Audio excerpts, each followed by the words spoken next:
हमारे पास एक चित्र दिया हुआ है। चित्र में परिपथ में किरचॉफ के नियम की सहायता से I1, I2 तथा I3 का मान ज्ञात करना है।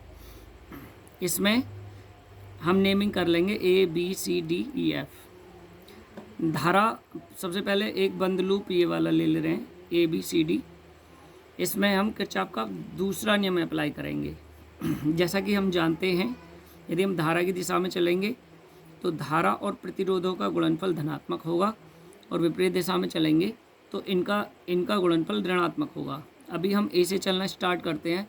तो I1 प्रतिरोध की दिशा, धारा की दिशा में चल रहे हैं, तो इन दोनों के मल्टीप्लाई धनात्मक लेंगे, 2 ओम गुणा I1। अब विद्युत वाहक बल में चलेंगे माइनस से प्लस की ओर, तो धनात्मक लेंगे 24 को, क्योंकि किरचॉफ का द्वितीय नियम कहता है कि सिग्मा IR बराबर सिग्मा E होता है। तो हम इनका गुणनफल विद्युत वाहक बलों के योगफल के बराबर लेंगे। तो I1 गुणा 2 ओम, और इधर चलेंगे तो माइनस से प्लस की ओर प्लस का 24 आएगा, और फिर इधर की तरफ चलेंगे तो अभी भी हम धारा की दिशा में चल रहे हैं, तो I2 की गुणा होगी 6 ओम के साथ, यानी दोनों धनात्मक, 24 आपका ऋणात्मक। परंतु ये विद्युत वाहक बल जो 27 वोल्ट है इसका ये माइनस लिया जाएगा, क्योंकि हम इसमें प्लस से माइनस की तरफ चल रहे हैं, जैसा कि आप यहाँ देख पा रहे हैं। अब इसके बाद 27 में से 24 सब्ट्रैक्ट करेंगे तो माइनस का 3 आ जाएगा, है ना। तो आपका आ गया 2I1 + 6I2 बराबर -3। फर्स्ट इक्वेशन हो जाएगी। अब इसके बाद दूसरा लूप ले लीजिए। इसमें ले लेते हैं लूप हम C, D, F, E, C में, ठीक है। तो अब इसमें हम I2 की तरफ से चल रहे हैं, तो I2 गुणा 6, ठीक है। फिर इसके बाद F पर चले गए।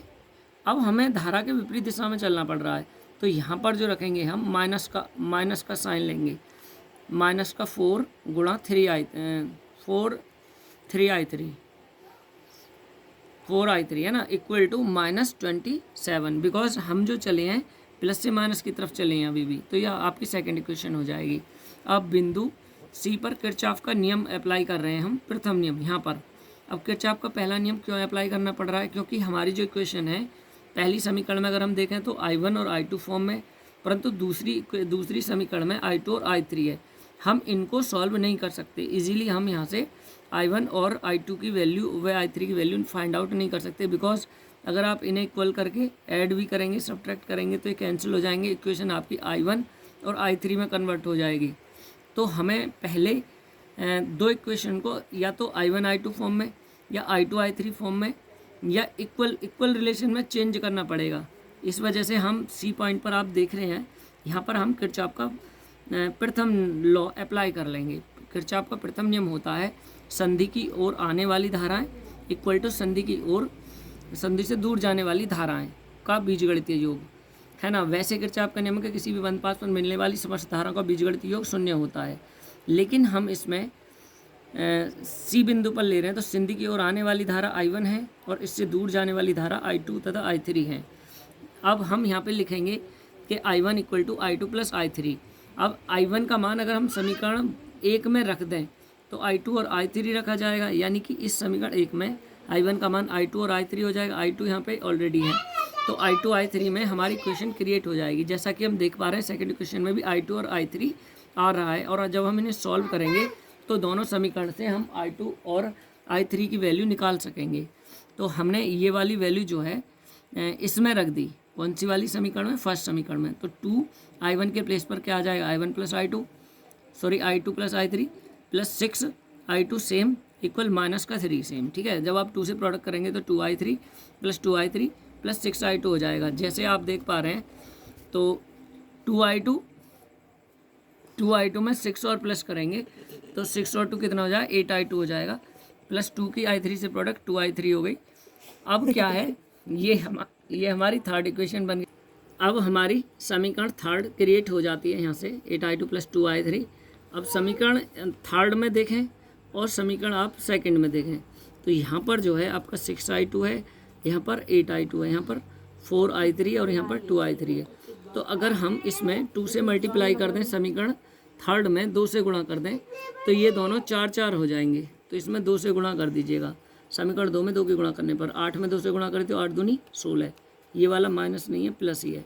8 दूनी 16 और 2 से करेंगे तो 2 दूनी 4 और 2 तिया 6, और इसके साथ हमें ऐड करना है इक्वेशन नंबर सेकंड को। सेकंड इसके साथ हमने ये लिख दी, ठीक है। अब इन दोनों के प्लस माइनस साइन है तो जोड़ने पर कैंसिल हो जाएगा। 16 यहाँ है और 6 ये है, तो 16 और 6 कितना हो गया 22/2 इक्वल में आ जाएगा 27 और 6 33। इसे भाग में पहुँचा देंगे गुणा वाले को, तो I2 इक्वल टू आ जाएगा -33/22। 11 से ब्रेक कर देंगे दोनों को, 11 3 33, 11 दूनी 22। I2 इक्वल टू -3/2 हो जाएगा। 3 में जब 2 से ब्रेक डिवाइड करेंगे तो 1.5 एम्पियर आ जाएगी। अब हमें I2 की वैल्यू निकल गई। अब I2 का मान हम समीकरण 1 में रख रहे हैं। एक कौन सा है आपका, ये वाला। जब I2 का मान हम समीकरण 1 में रखेंगे, समीकरण सेकंड में रखेंगे, तो ये आ जाएगा 3, है ना। I2 की जगह पर 6 मल्टीप्लाई I2 की जगह पर -3/2 रख लिया, या 1.5 भी रख सकते थे। 2 से ब्रेक हो गया 6, 3 टाइम्स 2 3 जा 6, और 3 तिया 9 हो गया माइनस का, है ना। -4I3 प्लस -27 से माइनस को इधर ले जाएंगे तो प्लस का हो जाएगा। माइनस के 27 में से प्लस के 9 जाने पर माइनस के 18 बचेंगे, और भाग में आ जाएगा -4। माइनस से माइनस ब्रेक हो गया, 2 से ब्रेक कर लो, 2 से काटो, 2 निम्मा 18, 2 चौके 8, तो 9/2, या इसे 4.5 एम्पियर भी ले सकते हैं प्लस। अब हम यहाँ पर देख पा रहे हैं कि जो हमारा जो मान जो आया था I2 का वो माइनस में आया था, लेकिन I1 का जो मान है, I3 का जो मान है वो धनात्मक है।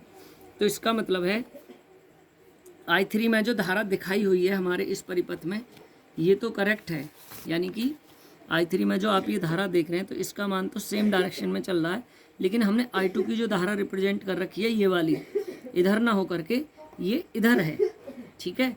माइनस चिन्ह इस चीज़ को रिप्रेजेंट कर रहा है। अब क्या करेंगे हम, इसका मान हमारे पास अब I1 निकालना होगा, क्योंकि हमें चाहिएगा I1 I2 और I3।